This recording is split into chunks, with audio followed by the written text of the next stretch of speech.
وہ ایک پٹھان نے مجھے بات کہی تھی تو میں وہ کبھی کبھی نا وہ باتیں لوگوں کو بتاتا ہوں کہ پٹھان تھا ایک چھوٹی سی عمر کا بہت زبردست لڑکا تھا، بڑا اللہ والا تھا۔ تو اس نے کہا تھا کہ میں نے کہا تم بیان کرو، تو اس نے ایک بات کہی تھی کہ بھئی دنیا کی زندگی کو اللہ تبارک و تعالیٰ نے مقدر سے جوڑا ہے، دنیا کی زندگی کو مقدر سے جوڑا ہے اور آخرت کو مشقت سے جوڑا ہے، لیکن ہم نے الٹ کر دیا ہے، ہم نے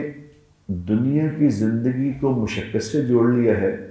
اور آخرت کو مقدر پہ چھوڑ دیا ہے۔ وہ اللہ بڑا کریم ہے، اللہ رحم کرنے والا، کوئی بات نہیں، یعنی جہاں کرنی ہی محنت، جہاں محنت کرنی ہے اس کو مقدر پہ چھوڑ دیا، اور جو مقدر کی چیز ہے اس کے لیے محنت کری جا رہے ہیں، بار بار بھاگی جا رہے ہیں۔ مال کمانا، پیسے کمانا کسی کے اختیار میں، لیکن اس کے لیے اتنی تگ و دو،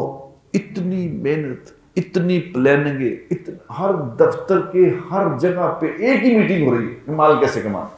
مال کیسے بڑھانا، ہو رہی نہیں ہو رہی؟ کہ میں میٹنگ میں ہوں،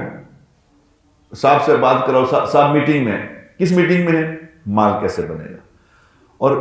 دیکھو اللہ کے نبی نے اس وقت ایک بات بتائی تھی، سبحان اللہ، قربان جائیں اللہ کے رسول، اللہ کا تو خیر اللہ نے بتایا تھا ان کو، آپ نے فرمایا تھا کہ ہر امت کا کوئی نہ کوئی فتنہ ہوتا ہے، میری امت کا فتنہ مال ایک ایسا بڑا عذاب ہے، ایک ایسا مشکل معاملہ ہے، حالانکہ مال نہیں کما سکتا کوئی،